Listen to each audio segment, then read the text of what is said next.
ปกิริสาคตะโกพระองค์ข้าเสียซึ่งบาปและอุปากิเลสของโลกวันทามิพุทธังอาหามาทาเรนาตังข้าพระเจ้าไหวพระพุทธเจ้าพระองค์นั้นโดยใจเขาโลภเพื่อธัมโมปาทิโปวิยาตัสสะสัตถุโนพระธรรมของพระศาสดาสว่างหูเฮืองเปรียบดวงประทีปโยมัคคาปะกามตาเพทพินนาโกจำเนกประเภทคือมรรคผลนิพพานส่วนใดโลกุตตโลโยจาตาทัทธิปโนซึ่งเป็นตัวโลกุตตละและส่วนใดที่สี่แนวแห่งโลกุตตละนั้นวันทามิธรรมังอาหามาทาเรนาตังข้าพระเจ้าไหวพระธรรมนั้นโดยใจเขาโลภเพื่อสังโฆสุขิตาปัญญาติขิตาสัมมิโตพระทรงเป็นนาบุญอันยิ่งใหญ่กว่านาบุญอันดีทั้งหลายโยตินทาสันโตสุขตานุโพธโกเป็นผู้เห็นพระนิพพานตัสสาหูตามพระสุคตหมู่ใดโลลัปปะหิโนอริโยสุเมธาโสเป็นผู้ละกิเลสเครื่องโลเลเป็นพระอริยเจ้ามีปัญญาดีวันทามิสังฆังอาหามาทาเลนาตังข้าพระเจ้าไหวพระสงฆ์หมู่นั้นโดยใจเขาโลภเพื่อจิตเจวเมกันตาภิปุสนายกัง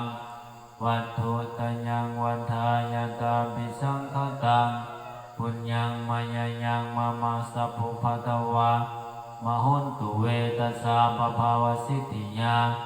บุญใดที่ข้าพระเจ้าผู้ไหวอยู่ซึ่งวัตถุสามคือพระรัตนตรัยอันควรบูชาอย่างยิ่งโดยส่วนเดียว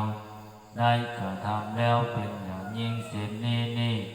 เพราะอุปาทวะทั้งหลายอย่าได้มีแก่ข้าพระเจ้าเลยด้วยอำนาจความสำเร็จอันเกิดจากบุญนั้น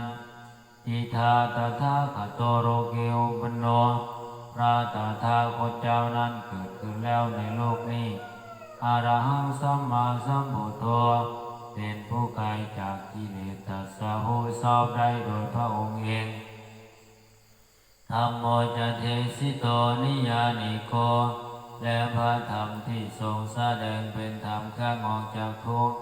อุปัสสามิโกปรินิพพานิโกเป็นเครื่องสงบกิเลสเป็นไปเพื่อปรินิพพานสัมโพธคามิสุขตัปปะเวทิโตเป็นไปเพื่อความผู้พร้อมเป็นธรรมที่พระสุคตทรงประกาศ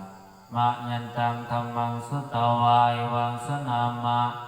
ว่าเขาทั้งหลายเมื่อได้ฟังธรรมนั้นแล้วจึงได้รู้อย่างนี้ว่าสาติปิทุกขาแม้ความเกิดก็เป็นทุกข์สลาปิทุกขาแม้ความแก่ก็เป็นทุกข์มาลานัมปิทุกขังแม้ความตายก็เป็นทุกข์โสกปริเทวะทุกขโทมนัสสุปัญญาสัพพิทุกขาในความโศกเศร้าความห้องไห้ห่ำไห้ความหมดสบายกาย